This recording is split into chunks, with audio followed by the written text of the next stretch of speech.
No Brasil, quando a sede aperta, a primeira parada é a geladeira.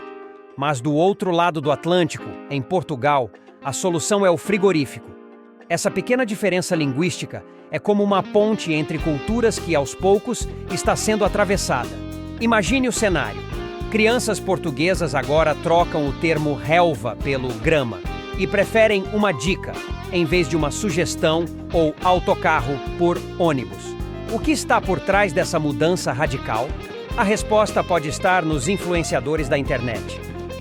400 mil brasileiros agora chamam Portugal de lar, num país com 10,5 milhões de pessoas, um aumento incrível de 369% em 5 anos. Mas o Brasil já deixou sua marca por lá faz tempo. Tudo começou com Gabriela Cravo e Canela, a novela que chegou arrasando em Portugal lá em 1977. Desde então, as expressões e pronúncias brasileiras se tornaram parte do dia a dia lusitano. Mas quem está dominando agora é Lucas e Felipe Neto, entre outros youtubers, que não estão só conquistando corações, mas estão mexendo com a língua e a cultura portuguesa. Pais e professores portugueses estão percebendo algo curioso. O uso de expressões e palavras brasileiras está se tornando cada vez mais comum entre crianças e adolescentes.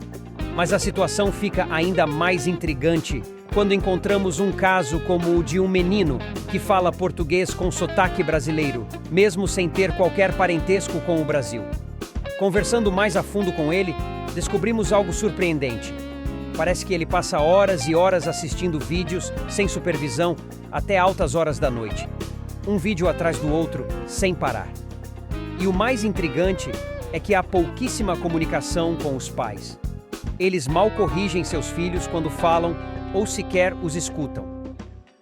A substituição da palavra giro por bonitinho é apenas uma amostra da crescente influência do português brasileiro no português europeu. Além disso, expressões como estar afim e será que estão se tornando mais comuns, assim como palavras como bagunça e fofoca.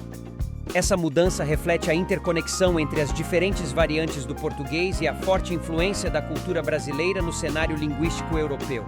Em Portugal, recentemente fiquei intrigado por uma situação. Alguém soltou um topi da vida. Confesso que fiquei confuso, pois não parecia ser uma simples irritação, mas sim uma intensa raiva. Aqui a palavra pi é vista como vulgar, associada à prostituição, e não é algo que se escute com frequência. Outro indício de influência brasileira que tenho notado é a tendência à omissão de artigos. Costumeiramente, diríamos a minha casa, o meu endereço, a minha vida. No entanto, tenho observado cada vez mais o uso simplificado: minha casa, meu endereço, minha vida. Essa prática parece estar ganhando espaço em Portugal. No entanto, ao conversar com especialistas, descobri que muitos dos aspectos considerados brasileirismos, na verdade, já faziam parte do português há muito tempo. O uso do gerúndio, por exemplo, era comum em Portugal até o século XIX. E até mesmo o uso do você tem suas raízes na expressão vossa mercê, usada em Portugal desde o século XIV. Hoje, muitos linguistas classificam o você como um meio do caminho entre o senhor ou a senhora e o tu, em termos de formalidade. Mas alguns portugueses consideram que o você é rude e inferioriza a pessoa com quem se está falando. Bom, o fato é que essa influência brasileira, ainda que limitada, já gerou muitas reações dos portugueses. Durante a pandemia, um tema preocupante ganhou destaque nos jornais e nas redes sociais: a possível influência do português brasileiro no idioma falado em Portugal. A preocupação aumentou quando páginas anti-imigração começaram a denunciar o uso de brasileirismos no país, às vezes com um tom xenofóbico.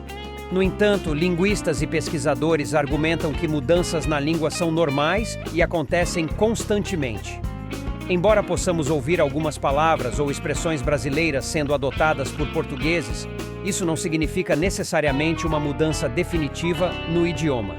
Para linguistas, a rápida disseminação da influência do português brasileiro em Portugal não é surpreendente, mas é vista como uma tendência passageira. Mesmo no Brasil, questões de pronúncia ensinadas nas escolas não foram totalmente assimiladas pela população. Isso demonstra a dificuldade de mudança linguística. Questões de identidade e lealdade linguística também podem dificultar a aceitação de novos elementos linguísticos. Alguns até sugerem que as variantes faladas em Portugal e no Brasil são distintas o suficiente para serem consideradas línguas separadas. No entanto, determinar quando isso ocorre não é uma questão linguística clara e pode ser influenciada por fatores políticos.